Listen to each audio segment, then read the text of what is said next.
Welcome to my channel. ఇంట్లో అయితే యాక్చువల్గా పాలైతే విరిగిపోయాయి.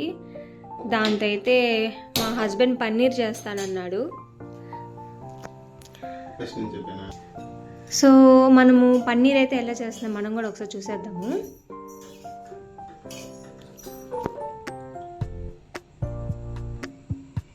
కొంచెం నిమ్మకాయ రసం వేసుకోవాలి విరిగిపోయిన పాలల్లో అయినా, ఎందుకంటే అది పచ్చి వాసన పోతుంది. తర్వాత మనము దాన్ని 3-4 టైమ్స్ క్లీన్ చేసుకోవాలి వాటర్లో. కొంచెం మీడియం ఫ్లేమ్ మీద పెట్టుకుందాము. ఒక 2-3 మినిట్స్ తర్వాత అది ఫిల్టర్ చేసుకుందాము. నిమ్మకాయ రసం వేసుకుంటే మొత్తము ఒకటే ముద్దలాగా వస్తుందండి ఒక సైడ్కి. అప్పుడు మనకి పన్నీర్ ప్రాసెస్ చాలా ఈజీ అయిపోతుంది. నిమ్మకాయ వాటర్ కన్ఫర్మ్గా వేయాలా? నిమ్మకాయతో కానీ వెనిగర్ అయినా వేసుకోవచ్చు. ఆ రెండిట్లో ఏదైనా పర్లేదు. అప్పుడు ఏంటంటే నీట్గా వస్తుంది. ఇప్పుడు చూసారు కదా, నిమ్మకాయ వేయగానే మొత్తం అంతా ఒక దగ్గరికి వచ్చేసింది. మనకి ఈ మిల్క్ పార్టికల్ మొత్తము వాటర్ అంతా సపరేట్ అయిపోయిందండి. ఇప్పుడు మనము దీన్ని 2-3 టైమ్స్ మనం క్లీన్ చేసుకుందాము. ఎందుకు క్లీన్ చేసుకోవాలి? పచ్చి వాసన పోతుంది క్లీన్ చేసుకుంటే. ఎంతసేపు పడుతుంది పన్నీర్? మినిమం 10 మినిట్స్ అయిపోతుందండి. తర్వాత మనం స్టోరేజ్ చేసుకొని రేపు మార్నింగ్కి పన్నీర్ కర్రీ కానీ ఏదైనా చేసుకోవడానికి కట్ చేసుకొని ఈజీగా వండుకోవచ్చు. ఇప్పుడు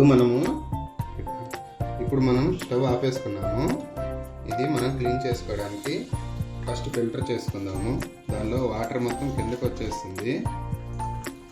జాగ్రత్తగా చేసుకోవాలండి, లేకుంటే వేడిగా ఉన్నాయి కదా పాలు, నీళ్లు, ఇది పైన పడుతుంది.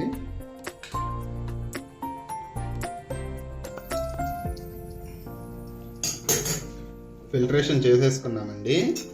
మనకి 1 లీటర్ పాలకి 150 గ్రామ్స్ 200 గ్రామ్స్ పన్నీర్ వస్తుంది. ఫస్ట్ వాటర్ మొత్తం డ్రైన్ చేసుకోవాలి.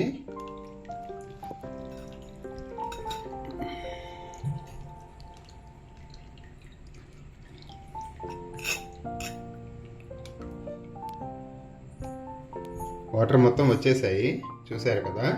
ఇప్పుడు మళ్ళీ దీన్ని 2-3 టైమ్స్ క్లీన్ చేసుకోవాలి వాటర్తో.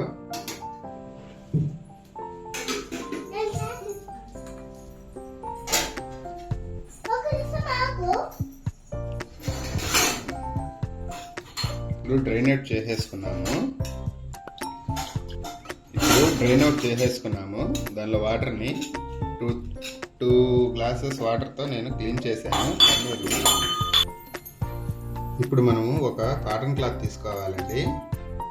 ఈ కాటన్ క్లాత్లో ఇప్పుడు మనం ఈ పన్నీర్ వేసేసుకుందాము.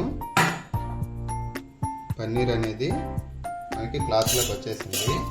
దీన్ని మనకు కావాల్సిన షేప్లో మనం మోల్డ్ చేసుకోవచ్చు.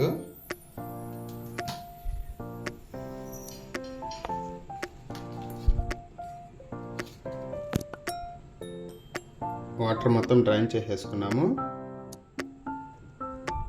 పన్నీర్ మోల్డ్ చేసుకున్నాక దీని మీద మనము వెయిట్ అనేది పెట్టాలి. వెయిట్ అనేది పెట్టకుంటే మనకి కరెక్ట్ షేప్లో అనేది రాదు. పన్నీర్ దీనిలో పెట్టేసుకున్నాను. దాని మీద వెయిట్ పెట్టుకుంటున్నానండి. ఇది మనం ఒక 1/2 అవర్ అయిన తర్వాత వెయిట్ మనము తీసేసామనుకోండి, మనకి పన్నీర్ వాటర్ అంతా డ్రైన్ అవుట్ అయిపోతుంది. తర్వాత మనము కూరలోకి యూజ్ చేసుకోవచ్చు. ఏం చేయాలన్నా దాంతో చేసుకోవచ్చు అండి. సో ఫైనల్గా పన్నీర్ వచ్చిందండి మనకి. దీన్ని మనం పీసెస్లా కట్ చేసుకొని చేసుకోవాలి.